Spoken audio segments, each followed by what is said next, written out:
everybody, and thank you for joining me today. Working some more on the peacock's tail feathers. I'll probably be working on those for the rest of this month. Haven't moved my frame over again yet. I will probably by next session. It's starting to get further than I like to reach with my left arm that I keep on top. But that is where I am at today. I'm kind of just finishing up where the wing feathers kind of end and the tail feathers are coming in. So at that intersecting point is where I've been working for the last bit and will continue to work. Alrighty. So I mentioned we had our first snow, but it should melt mostly over the next couple of days because it's supposed to be well above freezing. Our first few snows don't ever really stick and stay for too long. I always say it's usually by mid-December that we get the snow that sticks until spring thaw.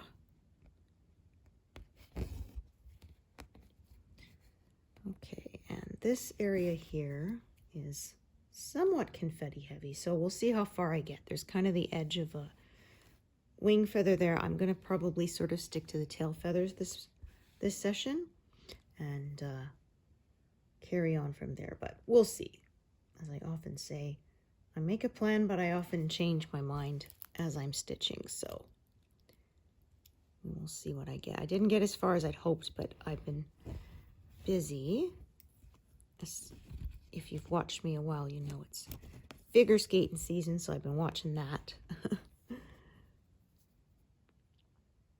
And it's been interesting because I have been watching long enough to see a lot of the people who were competing when I first started watching, which is around early 2000s when I really got into it. They've all started to become coaches and choreographers and such. They've retired from competing and now are. So a lot of the names I'm familiar with, like Carolina Costner and Scott Moyer and Stefan Lambiel, Jeffrey Buttle, I know I'm missing some, are, like I said, now starting to mentor the next generation of athletes. So that's kind of cool to watch them go full circle that way. Some people retire and they have nothing to do with the sport again after that, but some people stay in it.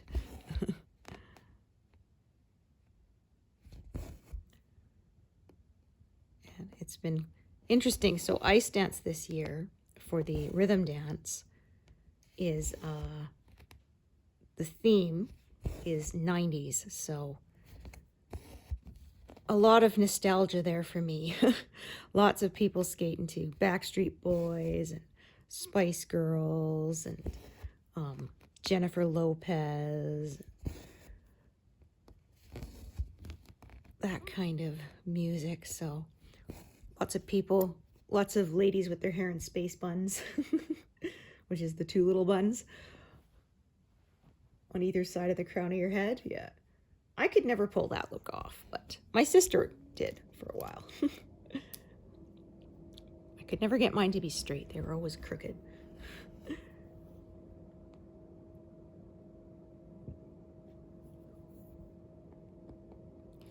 It's getting exciting watching the lead up to the Olympics coming up next year in just a few months.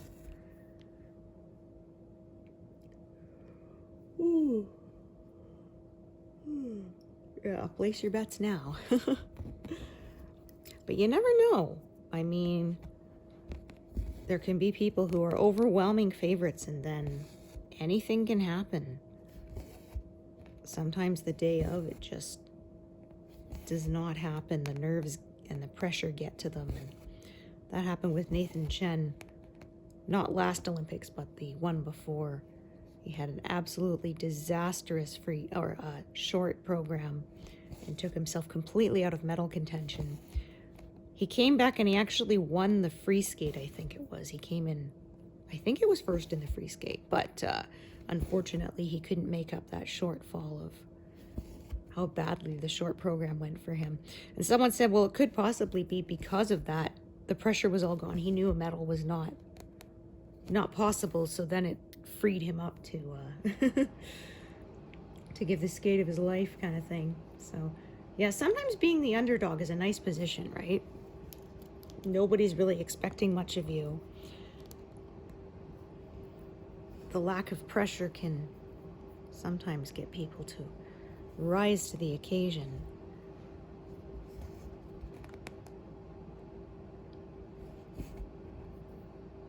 Alrighty. Yeah, these colors are very deep and vibrant. I think most of the rest of this piece, there's hardly any pale colors left. There's sort of a little bit in the bottom right corner where it's kind of almost like, looks like a faded kind of watercolor piece. But other than that, it's mostly dark colors. I mean, maybe the fence is lighter, but everything around it is quite dark colors. The flowers and the shading and such. The one bird is totally done. The female peahen, she's completely finished. She was finished in this pass, I believe, yes. Yeah, I'd finished up the last of her tail earlier in this pass. And oh, goodness. Oh, pardon me. Oh, I apologize.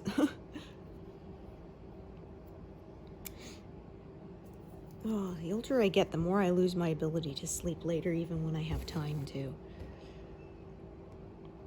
And I kind of don't push it. If I wake up and it's around the time I normally would wake up to go to work, then I just kind of get up and start my day, because if I laze around in bed, I find I end up feeling more tired. So unless I'm ill, there's not much point in doing that. And if I sleep later, it doesn't mean I'll fall asleep later at night either. Not necessarily, so.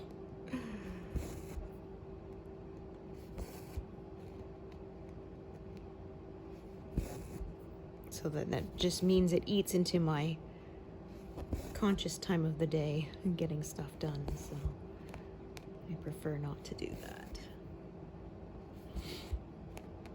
Got the house all to myself. And the guys are on a business trip.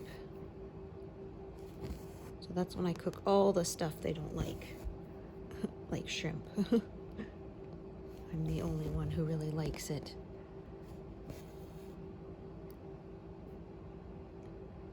So, as you can see, this feather is still coming out this way, but like I said, it's sort of where the tail feathers are starting to cut it off. This is sort of the very last of the wing feathers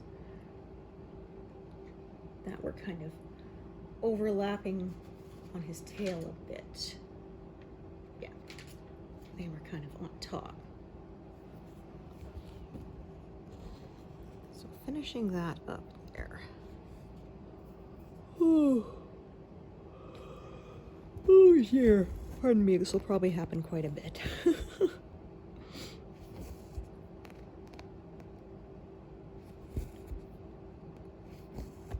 Yeah, unfortunately my hand is not looking so good. I ate too much fruit.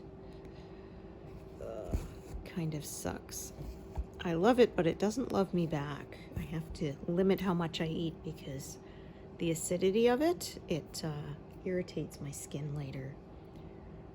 They had pomegranates and they were so good and they were cheap too, so I bought a bunch and we ate them, and then like clockwork, sort of a few days later it shows up.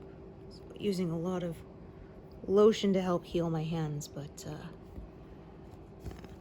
And like I said, it's unfortunate because, I mean, fruit is supposed to be good for you. It's healthy. But unfortunately, I do have to be careful because I pay for it later. I actually had to cut out citrus entirely for several years when I was a kid, so that really sucked because I loved, like, grapefruit, orange juice, pineapples, absolutely loved them, and could not. The acidity in them just would give me hives up and down my arm. And thankfully, sort of over time, I'm a lot less sensitive to it, but I still have to be careful to limit it because it's, I pay for it later, unfortunately.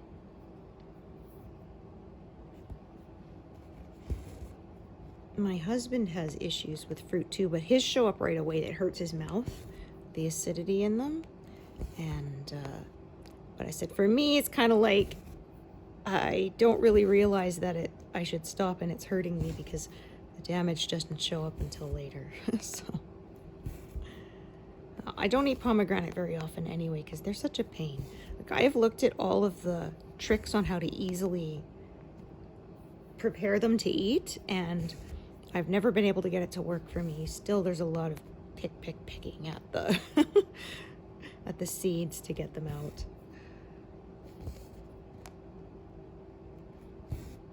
I tried. There was one they said break it up and put it in water because the white part that you don't eat ends up floating to the surface, and you can easily scoop it off. I tried that. It didn't work for me. They had a way of cutting it, and you kind of score it around the sides, and the seeds are supposed to be just easily to drop right out.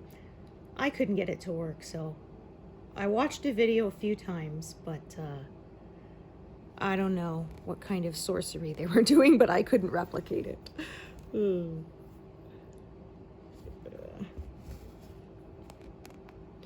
I actually get my fix now. There's a Canadian candy company called Candy Funhouse, and I found they sell gummy bears in flavors that are, you don't often find them. So they have a grapefruit one and a pineapple one. So that kind of helps me get my fix of the flavor without hurting me. Because I was curious, but it doesn't seem to affect me when I eat them. And maybe because I don't eat a ton of it, right? It is candy and I can't overdo it. It's too sweet, so I can't eat a lot of it, and that way I can still sort of get my fix of the taste of grapefruit or pineapple without the other not so nice effects of it.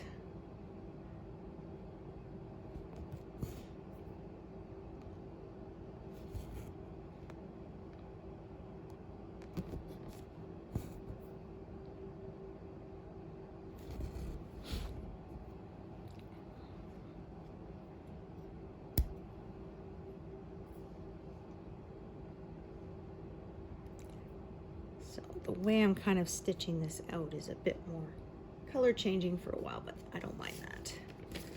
Keeps things interesting.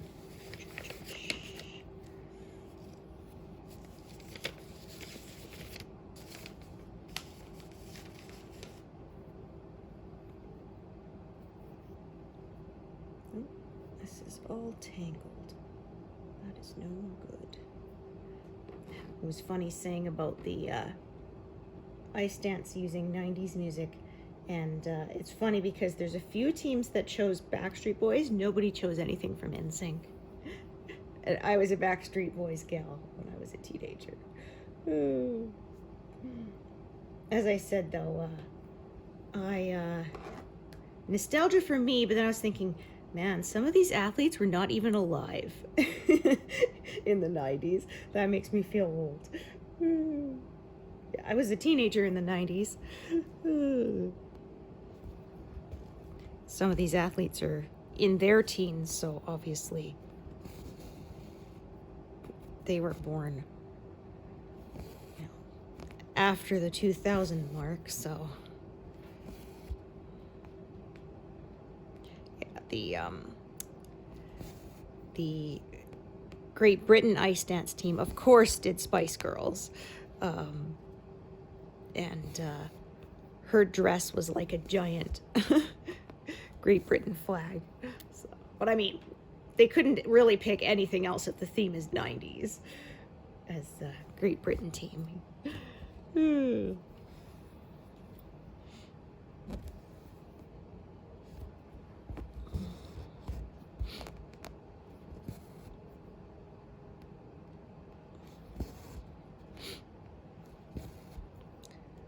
the ice dance discipline has changed a lot over the years I've been watching. They used to have the, was it compulsory dance they used to call it, or something like that. So they used to do 3 performances instead of 2 like other disciplines. So there was that where everybody did the exact same steps. It was a very short one, but and then over time they changed it. They called it the short dance for a while. And the original dance, now it's called the rhythm dance. And so with the rhythm dance, a certain theme is chosen that you have to work with. And the music has to be a certain speed. I think this year is 120 beats, which is quite fast. It's like dance music kind of thing, which can be tiring to keep up for 3 minutes when you're doing such athletic moves. Like, they make it look easy, but doing lifts and things like that, that's pretty tiring. But they'll have a part in there called the pattern step, where once you enter it, everybody has to do the exact same moves.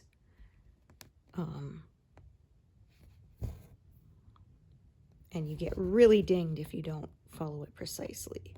Then they get the free dance where they can do whatever theme music kind of thing they want, as long as, of course, you do all the required elements, all the lifts and step sequences and all that. Alrighty.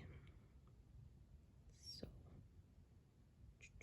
I'm going to kind of drop down to this edge here and start to work my way back up again. I'm going to cut it off right about here where the color changes, I think, and then work my way up. And then probably by the next time I see y'all, I will have moved my frame, is my estimate there.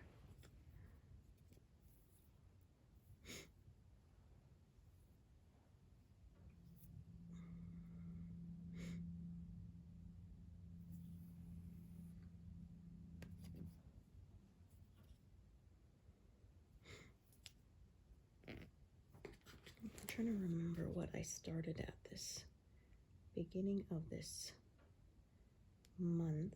I was at 265,000, so I'm at 267. So yeah, I'm hoping to make 6,000 this month, and we will see. But as I said, I'm watching figure skating, and there's a new competition every weekend, so that's been really eating into my time. If I didn't have to work too, I'm sure I would, but that also eats into my stitching time, so we will see. That's why I said I just make estimates and not goals. I am hoping to finish this pass by the end of the year, which I think is 275,000 stitches total, so I think it's doable. Oh, I probably, yeah, should have. Oh, well, that's fine. I'll figure it out. Now that I've parked, I really don't feel like undoing it. Just work around it a bit. So this way isn't quite as orderly, I think, as my old diagonal way, but this is the way I like to do it now.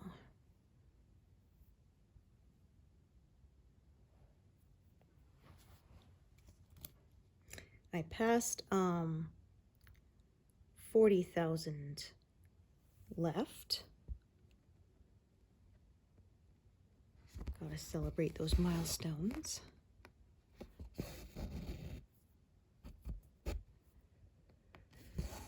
Oh, I was talking about sales before, saying about the Heaven and Earth Design Stitch Along.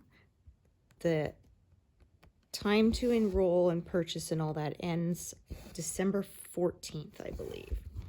There's more details in the Facebook group, but so you still got time, but don't dawdle, because they're quite strict with those deadlines. So if you don't purchase and join by the date they say, you are going to be out of luck.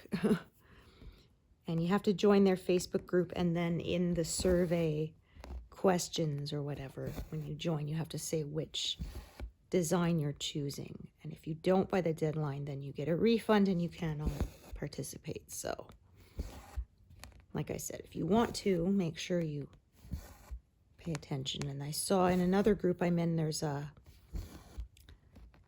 few places having sales. I believe it's Unconventional Cross Stitch is retiring a bunch of patterns end of this year, December 31st. So they double check if any of your favorites are there.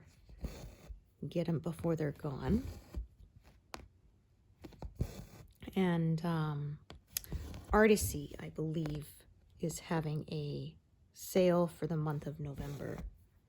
I can't remember how. I think it's 20% off PDF charts. I would have to look again. I should have double checked before I started filming, but it just came to me now.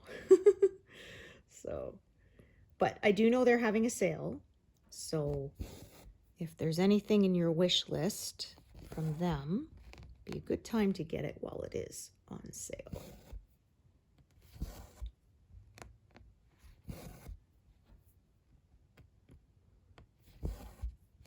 There was one of theirs I was eyeing. I can't remember what it's called now. I'd have to double check. I think it's called Midnight Wolves or something like that. But anyway, it's like 3 wolves in a winter scene with the northern lights in the sky above them. It's very pretty. But I'm not sure whether I'm going to get it, because I already have a wolves pattern. And I already completed a Northern Lights piece. In fact, it's my avatar. That was from Artisy. It was called Make-A-Wish Painting. So I'm kind of going, I don't know if I want to get another pattern that has 2 elements of stuff that I've already done or plan to do. So I don't know. Or Moonrise, is it called? I can't remember now. Something like that. Yeah, like I said, a bit of color changing here. I don't mind that. Okay, I'm gonna start another piece. And I don't know for sure, but I believe Heaven and Earth Designs usually does some kind of year-end sale. So we'll see if they do that again this year or not.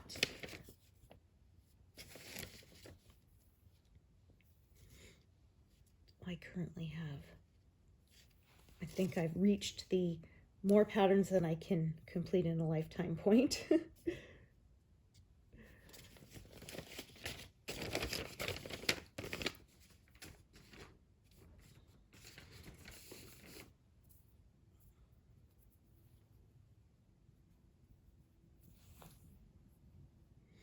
I know I've definitely, they call that the sable, the stash accumulated beyond life expectancy. I'm like, well, I already have that for knitting patterns and for books. Probably for TV shows and movies I want to watch too. Ooh. I used to reread a lot when I was a kid, but then I didn't have access to as many books, right? Now we have ebooks. You have the entire world's library, so you're not just limited by what's in your local physical library of physical books anymore. You have access to pretty much every book that's ever been written from the comfort of your own home. So I don't reread very much anymore. There's a few Christmas novellas that I do read pretty much every year. There's a couple others that I sort of alternate and read them every 2 to 3 years, but mostly I don't reread very much. Well, and I can't read as fast as I used to. When I was a kid, I could go through a book in a day, but I definitely cannot do that anymore. Now my reading goal is a book a week. So I always set the last few years, my reading goal has been 52 books in a year. And last year was a little bit of a close thing to get that completed. But this year should be no problem because I believe I'm already at 45. I finished one just last night and when I updated. So I think, yeah, I'm at 45 or something. So I should have no problem personally finishing. Oh, let's see. Yeah, let go, please. I actually have 2 apps that I keep track on now. Goodreads, which I've been using since 2011, maybe? Long time. And there's another one called Storygraph, which has a free version, which is what I use. And they do all sorts of different graphs after you enter. So for the year, it'll tell you the books, how many you read were nonfiction versus fiction, sort of how many were over 500 pages, how many were fewer than that. It's really cool. If you're somebody who likes numbers and stuff like that, then it's a really fun app because it gives you all these little graphs and things. And you can pay for a paid version, which gives you access to even more graphs. But it's a lot of fun. It'll show you pages read versus books read over the course of a year, stuff like that. It's really cool. How many books you rated 5 stars, how many books you rated 3 stars, that kind of thing.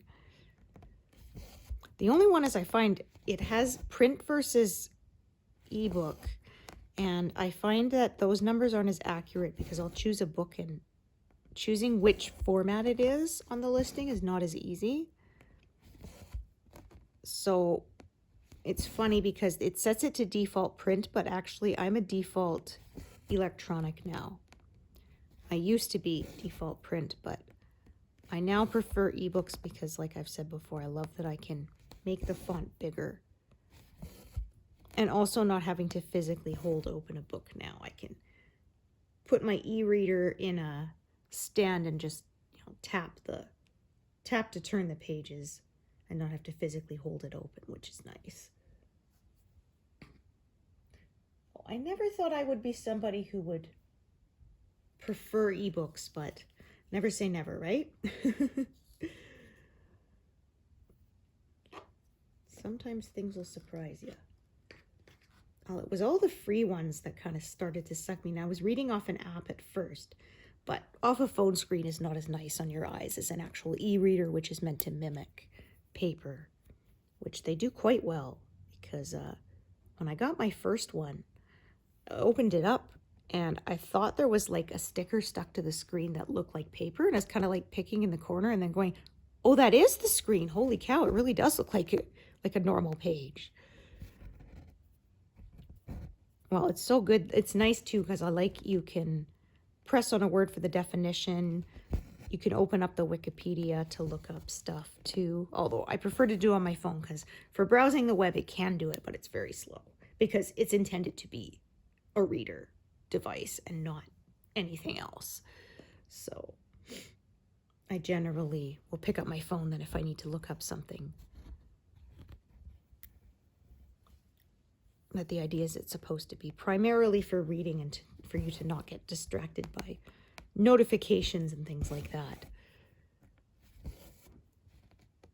Because I read before I go to sleep at night. It helps me to unwind and kind of signal to my brain that it's sleep time.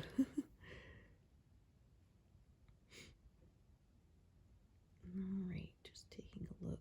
Yeah, as I said, I'm going to kind of cut it off there because that's sort of where one motif of the feather ends, and then keep filling it in from there. Just double checking on my screen everything fits in the frame. I wouldn't want to be stitching where you guys can't even see it. That would not make for very good viewing, would it?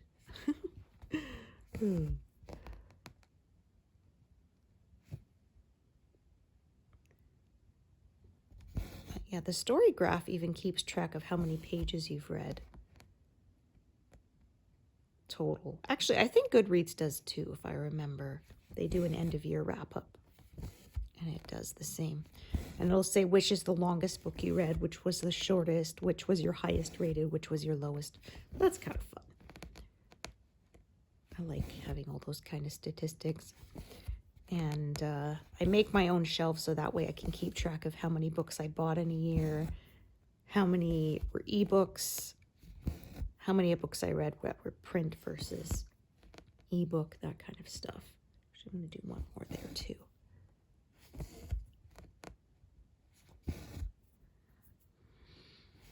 It's funny though, I said it looks so much like paper that then I've gotten to the habit so much of pressing on a word to see a definition that I've done it in a print book before going, oh, duh. That's not gonna work. We get so used to it though. Like my husband said one time he was sketching on paper and he messed something up and he's like, I'm looking for the undo button before going, dude, this is a pencil and paper. It's called an eraser. Oh dear.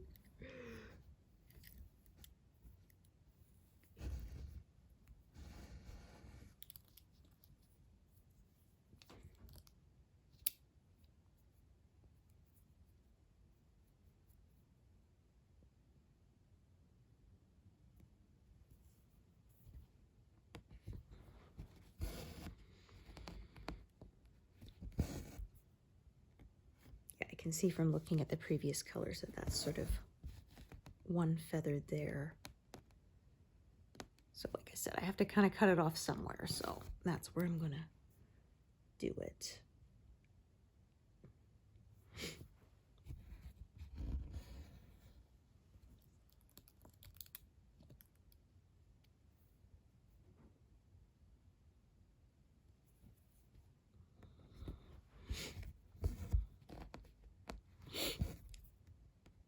It's funny, talking about earlier the Backstreet Boys, there was a reunion tour my sister went to. She's like, are you gonna go? I'm like, I don't know.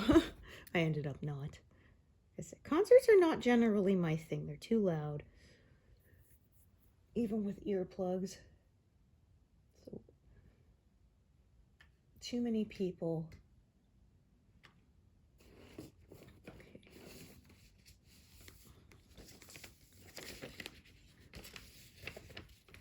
Bring this color out for now, even though it's not going to be used a lot. Okay, where was I? Ah, right here. Okie doke. Well, plus it's one of those things they'll say, a band will say, we're touring Canada. And it's like, yeah, it's Vancouver, Edmonton, Toronto, and that's it. So you have to be willing to travel to see them. So my parents took us to a Moody Blues concert when I was in high school, and there was one in town at the fair, the Spandex Nation, which is a 80s cover band, and we got free tickets, so we went to that. It was outside too. My son was at front dancing the whole time. He actually had the lead singer came out and was giving people high fives, and he got to be one of them, so that was pretty cool. He was quite happy about that.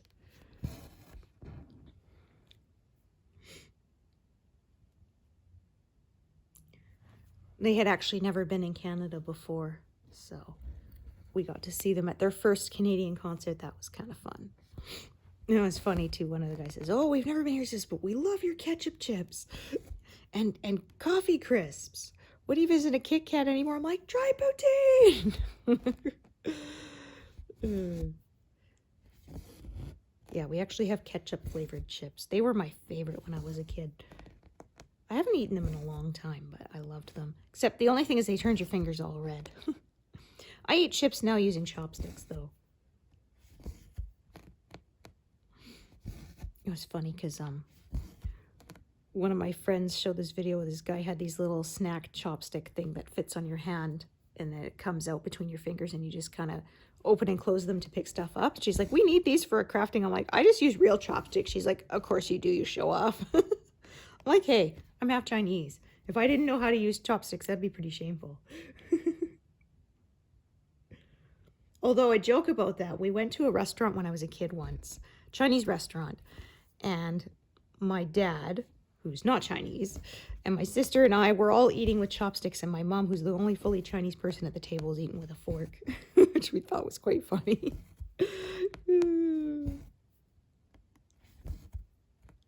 I mean, she can, she just didn't want to.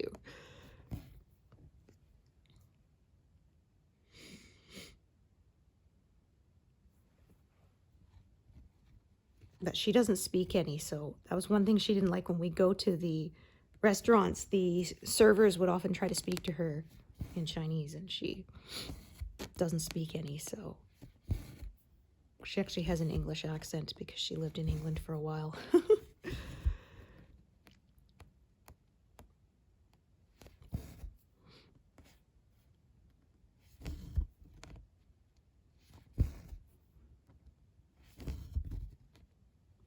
I worked at a Chinese restaurant for a couple of years after high school, and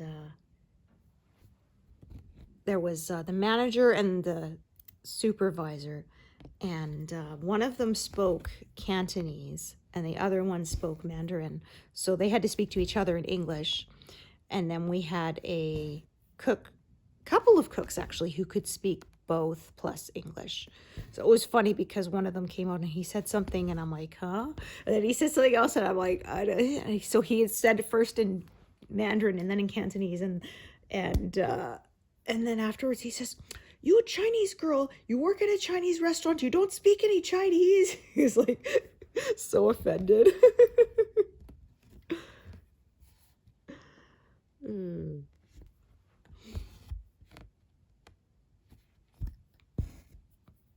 I said, I can speak a little bit of French, but not anywhere near fluency.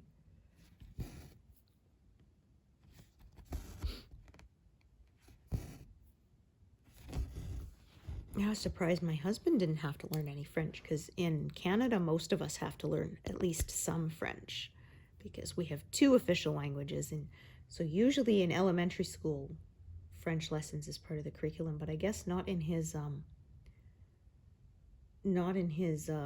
district, because he didn't learn any. It could be because he speaks Hungarian fluently and they decided, well, there's your second language requirement kind of thing. But I had to take it until grade 11.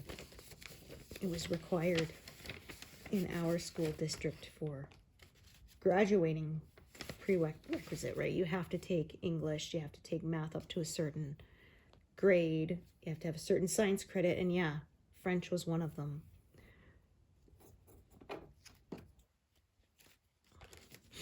My parents actually had me in French immersion for about a week, and I didn't really like the school, so they switched me. And now that I'm an adult, I'm like, I wish I hadn't said anything and I just stuck around, because then I'd be fluent. But yeah, I didn't like it because all the other kids were calling me Pyjama for pajamas, but my name's Gemma, so Pyjama. Yeah, and I didn't like that. But now it's like, if I could go back knowing what I know now, I would have just not said anything and said, oh, yeah, I like it when they ask me, because then, like I said, I'd be able to speak both instead of just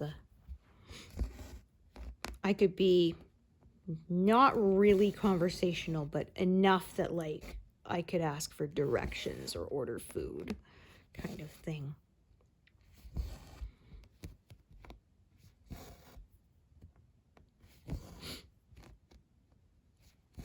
I could probably, if the English instructions were wrecked on something, because of course in Canada things have to be in English and French, I could probably get by with using the French instructions. Maybe have to look up a word here or there, but I could probably figure it out enough to make it work. It was funny, that was on The Simpsons one time. He's trying to make a barbecue, and then, oh no, English side ruined, must use French. Le grill? What the heck is le grill? Like, the grill? That's kind of obvious. But then, of course, Homer's not the brightest, right? I am so smart. SMRT. Which is actually quite funny because that was not scripted, and the voice actor actually messed it up, and then because it goes SMRT, I mean SMART, but they thought, well, that fits because Homer is not very smart, so they kept it in. So that makes it funnier. I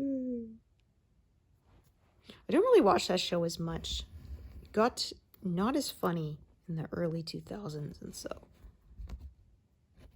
I might start watching it again because it is on Disney Plus streaming and we have it now. But like I said, there's so much.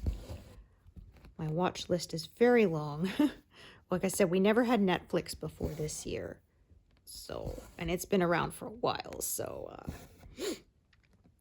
there's a very long list of shows we want to see.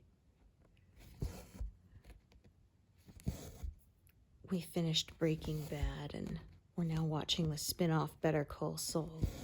My gosh, if it wasn't for bad luck, that guy would not have any. We're only partway through the first season, but my goodness, he has the absolute worst luck. Oh. A lot of people didn't like how Breaking Bad ended, but I thought it fit. I liked it. So.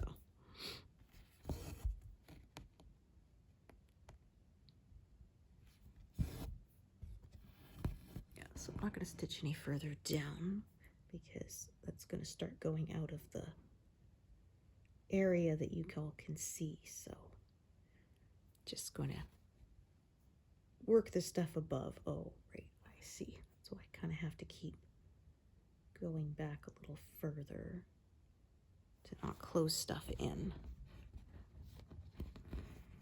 So yeah, I don't really confine myself to a little 100 stitch area. That's just not my way. Nothing wrong with doing it that way, of course, but it's not my way.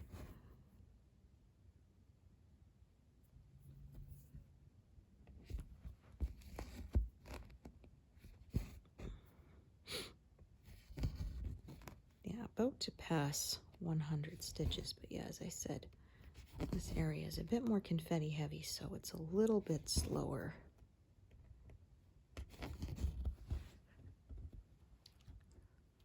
Oh well.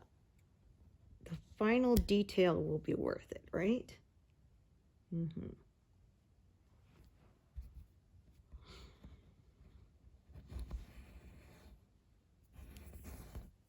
I often say I have a love-hate relationship with it. It could be tedious to stitch, but at the end I'm always glad I did because that extra detail.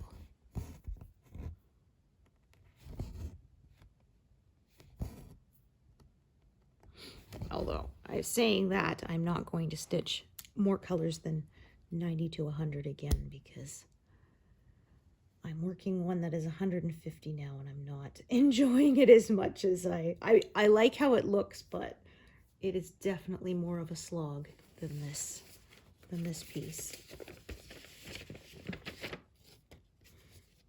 And sort of every month when I pull it out to work on it, that's my Firefly piece, there's a part of me is like, I don't know, maybe I'm ready to just abandon this thing. Like, I've been working on it for how long now and I'm still not very far. I'm like 20% done, I think.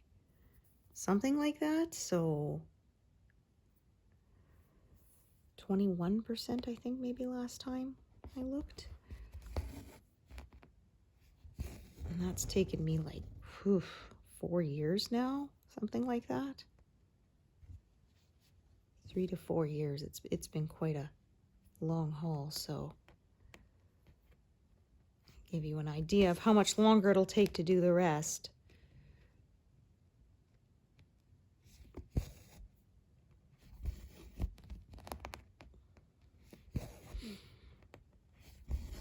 I turn most of my pieces into tapestry like wall hangings, but that one I think I may get professionally framed because it's going to be like a 20-year project by the time I get it done. Oh, yeah. Oh my gosh.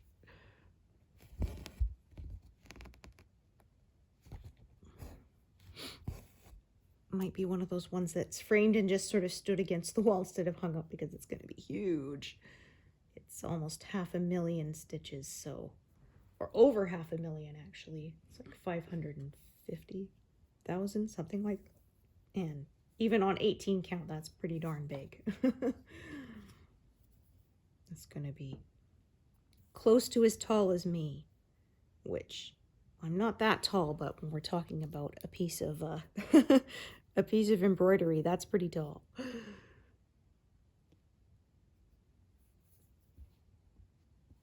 It's not quite. The piece of cloth I'm working it on is 60 inches. I'm 63. Of course, it's smaller than the actual. So, of course, extra fabric around the sides, but...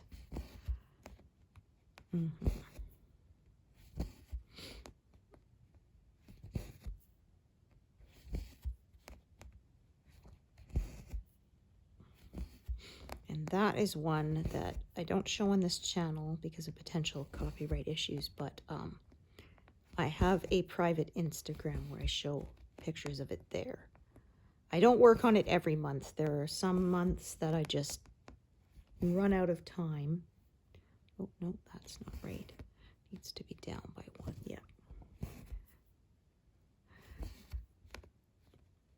So I try to, but you know how it is. Life gets in the way sometimes.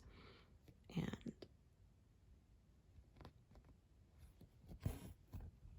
it's not my focus piece, it's my secondary piece, so. Oh, that one I did too.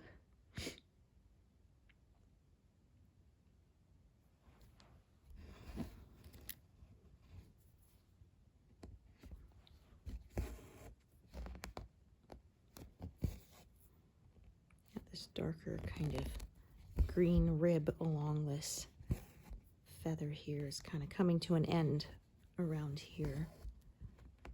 And then it's all tail feathers. But yeah, this whole kind of intersection of tail feathers and wing feathers is kind of taking me a while to get past because it's quite detailed.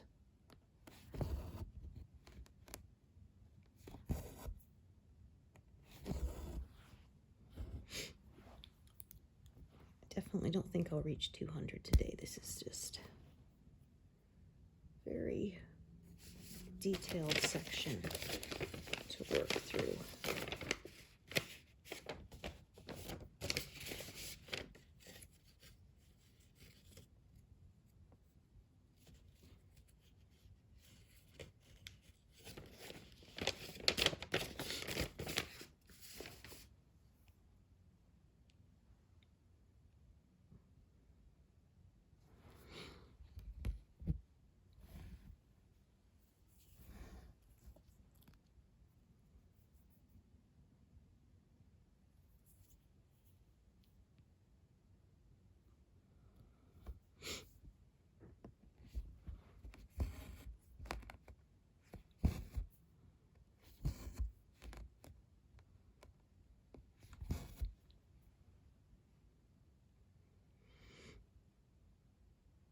Okay, so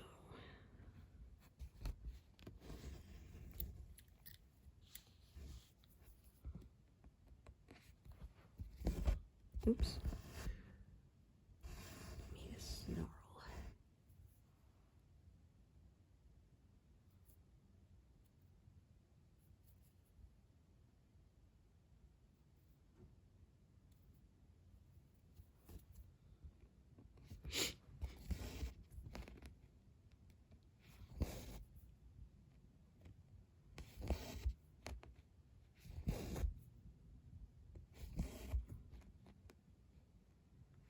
It's funny, one of my husband's friends, he saw this, he thought at first that I just make it up as I go along. It's like, oh no. Definitely not that talented. I'm sure there's probably some savant out there who could look at a picture once and just make a pattern in their head and recreate it, but that's definitely not me. We had one guy actually in my high school grad class who could memorize a deck of cards. So he would go through the whole deck and then he'd hold it and he'd start dropping the cards with his finger and then say, okay, tell me when to stop. And then he'd tell you what card it was. And people didn't believe him. And I'm like, well, there are people who can do that. I know there are. And she's like, yeah, but not Chuck. I'm like, well, why not Chuck? I mean, if he's doing a trick somehow, he's doing a really good job of it because he was right all the time. And I mean, it's not like he would bring the deck. Somebody would have a deck of cards. They would shuffle it first. So it's not like he had it set in a certain order to remember. Because I don't remember the trick now, but there was a guy who taught us one where it would look like the cards were random, but they weren't.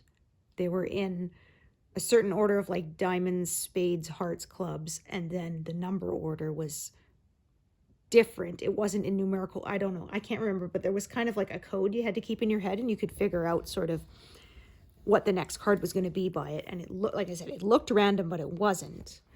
But this wasn't that, because like I said, somebody else would shuffle the cards a couple times and then he would look through it and do it. So, I mean, I think he really was able to just memorize what the order of the cards were.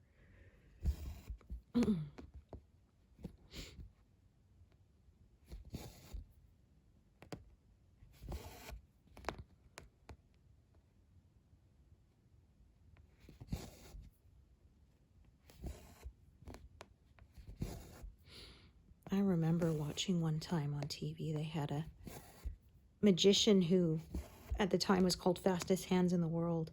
And we had it on tape, so we watched it, but I remember he had one. He put the deck of cards in his hand, and he covered it with a handkerchief, and he said, ooh, mystery. But he said, don't worry, we can still feel it. And he picked it up and he kind of tapped it against his hand inside the handkerchief.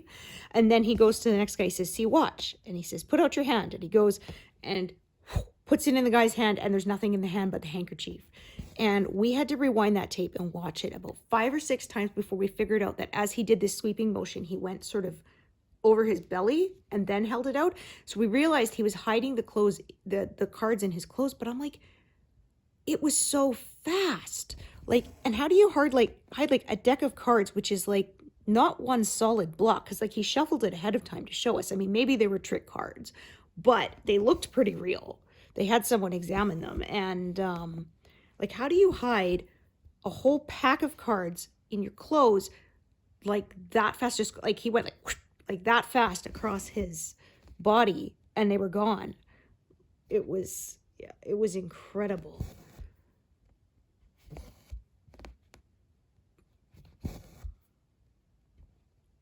Like, it was one of those, like, I look at it and so I know it must be possible, but it sure doesn't look possible. And of course, this was in the 90s. This was well before like AI or anything like that. So yeah, it was pretty amazing. The sleight of hand, some people were just so amazingly good at it.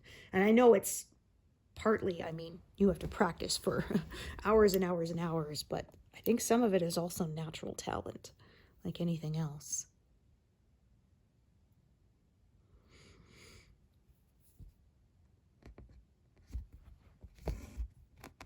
But yeah, he managed to, he was holding a kiwi and he made it disappear and stuff like that. And it was one of those you figured like it had to go up his sleeve, but I sure didn't see how.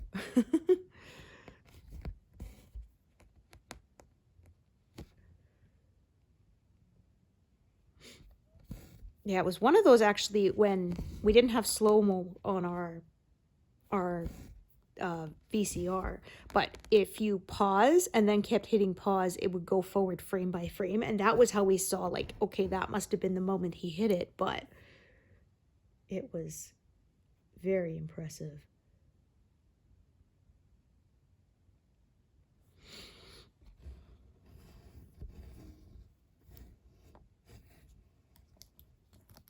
That's how they get you to look one way while they're doing something the other way and you don't see it. But even when you think you're paying attention, the misdirect is very quick.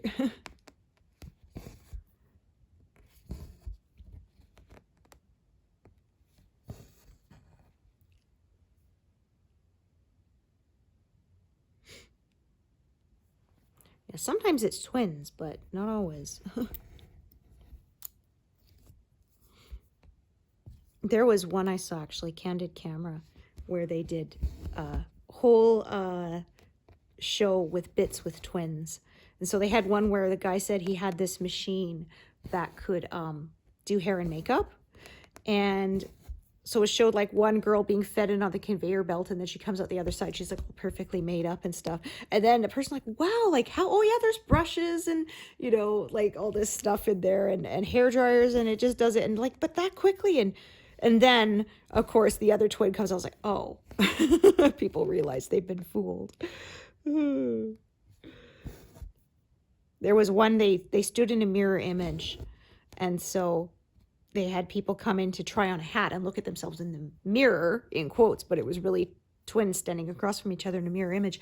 So people would put on the hat and then they looked, they're like, where'd I go? And they try to feel around. And there was one who actually felt around and then realized, and then, oh, it's twins, you brats. There was one, they had a set of twins and a guy would be asking for directions, and then they'd have workmen would walk by with a big piece of plywood, and then the other twin would take his place and he'd have a different shirt and stuff and see if people noticed. So they had one where they changed it. The guy was holding a tennis racket and asking where the tennis courts are. And then just as the person's about to finish giving them directions, the workmen go by with the plywood, and it changes, and the guy's holding like a potted plant and instead of a tennis racket, and it says, oh, okay, so that's the way to the tennis court. They're like, I thought, or no, that's the way to the nursery. They're like, or the greenhouse. They're like, I thought you were asking for the tennis court, you know. It was quite funny. There was one, they actually went back and forth a few times before the person went, wait a minute, you know. I don't know if Candid Camera's still around. Ugh. But that was fun.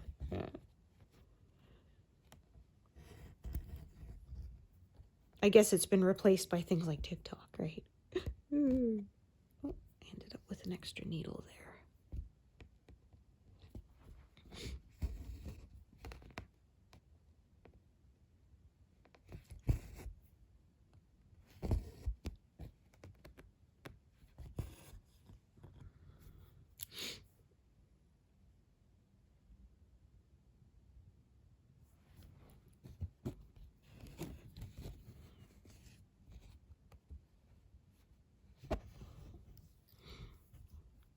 Yeah, I was saying with the illusionist too, like they had someone check the deck, but then, I mean, we don't know for sure that that was not a assistant who's pretending to be some random audience member, right?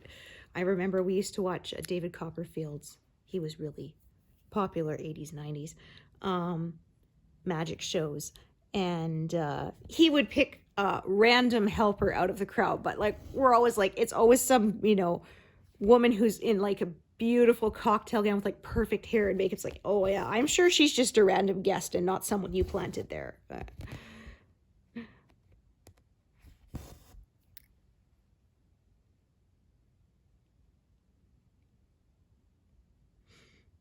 yeah, not someone who's actually your assistant and just pretending to be a random guest, right?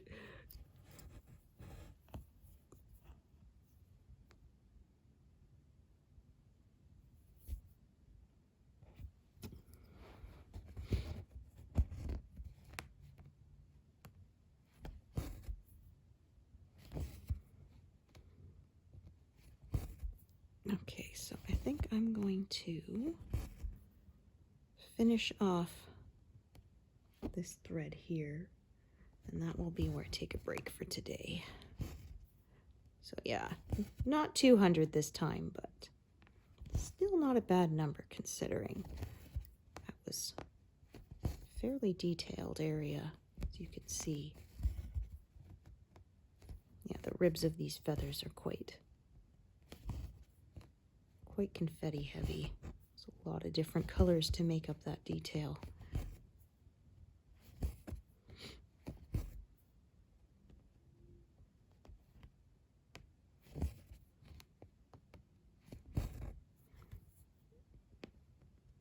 Yeah, that's all I'm going to get out of that strand, I think.